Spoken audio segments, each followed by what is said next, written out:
여러분 안녕하십니까? 세계 곳곳에서 발생한 개벽 소식을 전해드리는 뉴스 더 개벽 시작합니다. 경북 봉화 백두대간 깊은 산 중 해발 600m 고지에 식물판 노아의 방주가 존재합니다. 바로 국립 백두대간 수목원 내에 위치한 백두대간 글로벌 시드볼트 종자 금고입니다.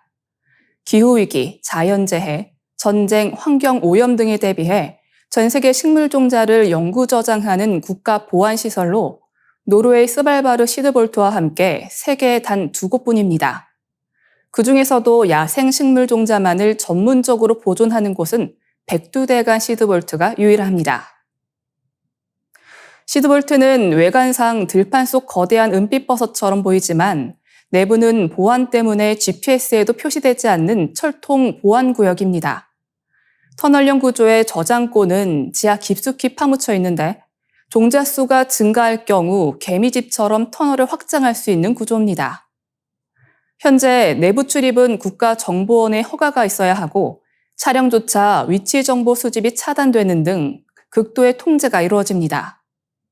시드볼트 바로 옆에 있는 시드뱅크는 시드볼트의 최종 보관될 씨앗을 밀봉하고 장기 보존 상태를 중복 점검하는 중간 단계 저장 시설입니다. 내부 온도는 영하 20도, 습도는 40%로 상시 유지되며 각종 재앙 상황에서 식물 복원에 활용될 수 있습니다.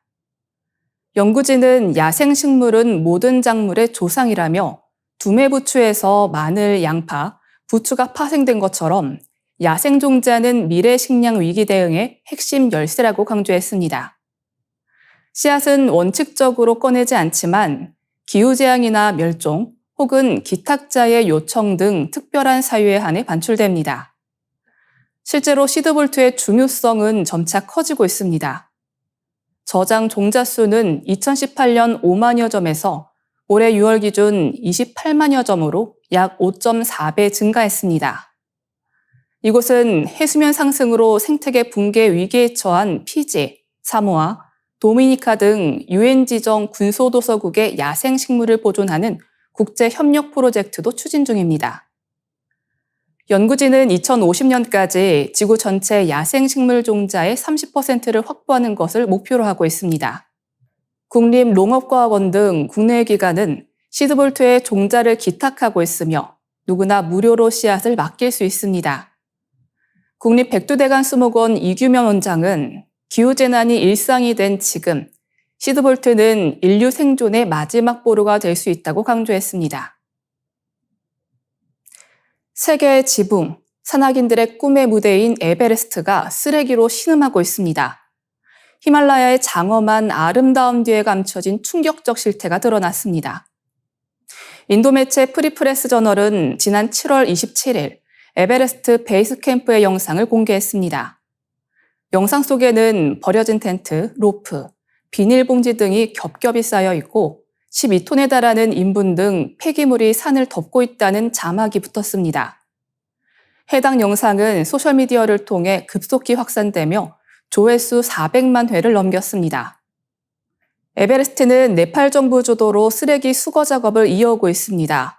지난 2014년부터는 등반객이 하산 시 8kg 이상의 쓰레기를 반드시 수거해오도록 의무화했으며 이 조치로 인해 투기량은 줄었지만 수십 년간 방치된 쓰레기들은 여전히 산 곳곳을 오염시키고 있습니다. 특히 사우스콜이라 불리는 정상 직전 마지막 캠프에는 약 50톤의 쓰레기가 남아있는 것으로 알려졌습니다. 이 중 상당수는 얼음 속에 박힌 낡은 텐트, 식품 포장지, 산소통, 로프 등입니다. 정부 산하 수거팀은 이 얼음들을 깨가며 쓰레기를 꺼내려면 수년이 걸릴 것이라 밝혔습니다. 문제는 쓰레기뿐만이 아닙니다. 배설물도 큰 문제입니다. 평균 2주가량 머무는 등반객들은 낮은 고도에선 간이 화장실을 만들지만 고도가 높아질수록 땅이 얼어 배설물을 그대로 방치할 수밖에 없습니다. 이로 인해 악취와 위생 문제, 질병 확산 우려가 이어지고 있습니다. 이 같은 상황을 개선하기 위해 최근에는 드론이 투입되고 있습니다. 네팔 스타트업이 대형 드론을 투입해 사다리와 로프를 운반하고 쓰레기 자루를 다시 실어 나르는 방식입니다. 등반가이자 쓰레기 수거팀의 일원인 셰르파 락파누르는 올해 수거 쓰레기의 70%를 드론이 처리했다며 기술의 확대가 절실하다고 말했습니다. 지구에서 가장 높은 곳, 그러나 지금은 가장 오염된 곳이 된 에베레스트. 이 쓰레기 산에 대한 국제사회의 진지한 고민과 지속 가능한 대응이 필요한 시점입니다. 한국에 살면서 외모가 확 달라졌다는 외국인들의 쇼폼 영상이 SNS를 중심으로 확산되며 K-뷰티를 포함한 한국 문화 전반에 대한 긍정적 인식도 함께 높아지고 있습니다. 한국에 살았더니 예뻐졌다는 의미의 코리아 글로업 키워드가 해외 SNS에서 유행처럼 번지고 있습니다. 외국인들이 한국 거주 전후의 외모 변화를 비교해 공개한 영상들이 틱톡, X, 유튜브 등 다양한 플랫폼에서 빠르게 공유되고 있습니다. 영상 속 주인공들은 주로 피부가 밝아지고 깨끗해졌거나 세련된 스타일로 변모한 모습입니다. 이와 관련된 영상 중에는 한국 생활 1개월 차와 5년 차의 차이를 보여주는 영상이 무려 1,700만 회가 넘는 조회수를 기록하며 화제를 모았습니다. 한국 화장법이 궁금하다. 나도 한국에 가면 변할 수 있을까라는 댓글이 쏟아졌습니다. 호주의 한 남성은 한국물에 뭐가 들어있나라는 메시지와 함께 2년 전과 현재 사진을 비교하는 영상을 게시해 틱톡과 유튜브에서 390만 회가 넘는 조회수를 기록했습니다. 이 영상에서는 아저씨에서 오빠로 변했다. 모든 남자들을 한국으로 보내자는 등 유쾌한 반응이 이어졌습니다. 전문가들은 이러한 현상이 한국의 발달한 미용 산업과 체계적인 외모 관리 문화, 고도화된 스킨케어 루틴 등이 결합된 결과라고 분석합니다. 특히 K-뷰티의 영향력이 크게 작용한 것으로 평가됩니다. 실제로 올해 상반기 한국 화장품 수출액은 사상 최대치인 약 55억 달러, 한화 7조 6천억 원을 돌파했습니다. 주요 수출국은 중국, 미국, 일본 순이며 수출 대상국도 지난해 172개국에서 올해 176개국으로 확대됐습니다. 이와 같은 흐름 속에서 한국인의 외모 관리 문화와 라이프 스타일이 글로벌 트렌드로 자리 잡고 있는 모습입니다. 일부 네티즌들은 외모가 중시되는 사회에서 살다 보니 자신도 모르게 더 가꾸게 된다고 전하기도 했습니다. K-팝과 K-드라마에 이어 K-글로우까지 외국인들의 쇼폼 영상은 단순한 화장법 유행을 넘어 한국 문화가 전 세계인들에게 영향을 미치고 있음을 보여주고 있습니다. 기술이 곧 국력인 시대, 지난 7월 10일과 17일 방송된 KBS 다큐 인사이드, 인재전쟁, 공대에 미친 중국, 의대에 미친 한국이 던진 질문이 뜨거운 반향을 일으키고 있습니다. 글로벌 기술 패권 경쟁이 본격화되는 이 시점에서 우리는 어떤 미래를 준비하고 있는가? 이 물음이 국민적 공감과 위기감을 동시에 불러일으켰습니다. 중국의 상황은 충격적입니다. AI 스타트업 딥시크의 창업자 량원평은 중국 밖을 단 한 번도 나간 적 없는 토종 공학도로 전 세계를 놀라게 한 인물입니다. 딥시크를 비롯해 유니트리, 딥로보틱스 등은 항저우 육룡이라 불리며 기술 굴기의 상징으로 떠올랐습니다. 항저우 곳곳엔 다음 7번째 용을 꿈꾸는 젊은 인재들이 넘쳐납니다. 그 뿌리엔 철저히 조직된 교육 시스템이 있습니다.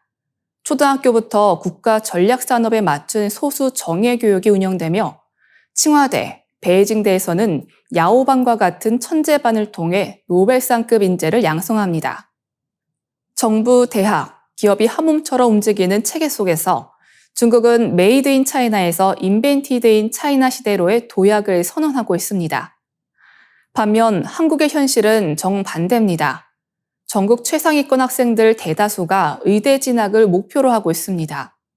서울대, 연고대, 자연계 수석 입학생의 43%가 의대를 목표로 재도전을 선택하고 있고 일부는 아예 반수를 감행합니다. 연구비 삭감과 불안정한 이공계 일자리는 젊은 인재들을 더욱 의대로 몰아넣고 있습니다. 과거 과학자들이 자부심을 갖고 공학을 선택하던 시대는 IMF 외환위기 이후 완전히 무너졌습니다. 정부의 무관심도 문제입니다. 지난 정부 시절 R&D 예산 삭감으로 인해 대학원생과 박사 후 연구자들이 인건비조차 받지 못하는 현실 속에서 내 아이가 공대에 간다면 말릴지 고민된다는 말까지 나옵니다. 세계는 지금 과학기술 인재 확보 전쟁 중입니다. 중국의 수능 시험인 가오카오에 올해 수험생 1,335만 명 중 상위 5%인 약 90만 명이 이공계 명문대에 진학합니다. 우리나라 전체 수험생의 2배에 해당하는 규모입니다. 이들은 앞으로 세계 과학기술 흐름을 바꿀 자원이 될 것입니다. 기술 패권은 단지 경제 문제가 아니라 국가 생존의 문제입니다. 지금 대한민국은 기술 전쟁의 전장에서 의대를 향한 치열한 경쟁에 몰두하고 있습니다. 먹고 사는 문제로 모든 선택이 수렴된 사회에서 과연 새로운 기술과 미래 산업이 나올 수 있을까요? 우리 사회가 진정으로 묻고 답해야 할 시점입니다. 이상으로 뉴스 더 개벽 마치겠습니다. 시청해주신 여러분 감사합니다.